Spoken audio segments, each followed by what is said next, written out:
Greater Hyderabad లో చేపట్టిన పరామర్శ యాత్రలో భాగంగా దిల్సుఖ్ నగర్ లో వైఎస్ షర్మిల ప్రసంగిస్తున్నారు. ఇప్పుడు లైవ్ చూద్దాం. విద్యార్థులకు ఎవరైనా భరోసా కలిగించాడు అంటే అది ఒక్క రాజశేఖర రెడ్డి గారు మాత్రమే. డబ్బు లేని కారణంగా ఏ ఒక్కరి చదువు ఆగిపోకూడదని మీరు ఏది కావాలంటే అది చదువుకోండి. మీరు డాక్టర్ అవుతారా, మీరు ఇంజనీర్ అవుతారా, మీరు ఎంబీఏ చేస్తారా, మీరు ఎంసీఏ చేస్తారా, మీరు ఏది కావాలంటే అది చదువుకోండి, ప్రభుత్వమే ఉచితంగా చదివిస్తుంది అని ఆ విద్యార్థులకి తాను భరోసా కలిగిస్తే మన రాష్ట్రంలో లక్షల కొద్ది పేద విద్యార్థులు ఉచితంగానే చదువుకొని ఈరోజు లక్షలంగా ఉద్యోగాలు చేసుకుంటున్నారు.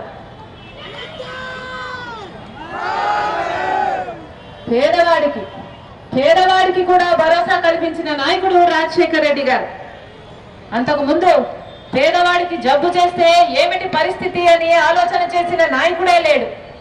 అంతకు ముందున్న ప్రభుత్వాలు పేదవాడికి జబ్బు చేసి ఆసుపత్రికి వెళ్తే యూజర్ ఛార్జీలు వసూలు చేశాయి.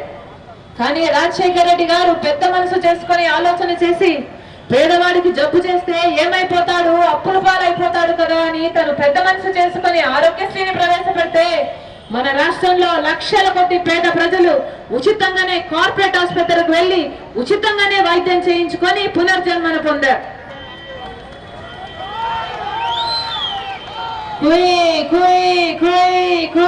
అనే 108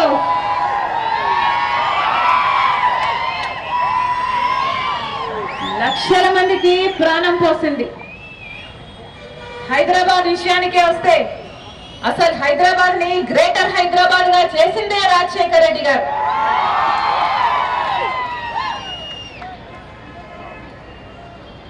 హైదరాబాద్ చుట్టూ ఒక ఔటర్ రింగ్ రోడ్ చూస్తున్నారు.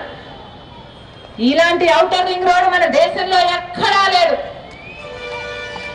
160 కిలోమీటర్లు, 8 లేన్లు, ఇంత పెద్ద ఔటర్ రింగ్ రోడ్ ఒక్క మన హైదరాబాద్ లోనే సాధ్యం చేసింది రాజశేఖర రెడ్డి గారు.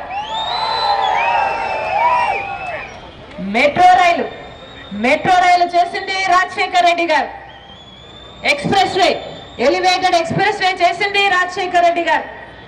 నగరంలో ట్రాఫిక్ ఇబ్బందులు ఉండకుండా 14 ఫ్లైఓవర్లు ప్లాన్ చేసి దాన్ని పూర్తి చేసింది రాజశేఖర రెడ్డి గారు.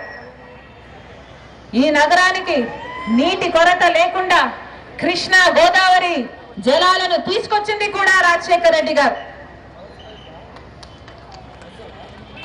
ఐటీ రంగాన్ని నేనే చేశాను, నేనే తెచ్చాను, నేనే శ్రీకారం చుట్టాను అని గొప్పలు చెప్పుకున్న నాయకులను చూస్తున్నాం. కానీ నిజానికి చంద్రబాబు గారు ముఖ్యమంత్రిగా దిగిపోయే సమయానికి మన రాష్ట్రం 5వ స్థానంలో ఉండేదాన్ని 2వ స్థానానికి తీసుకొచ్చింది చంద్రబాబు గారు.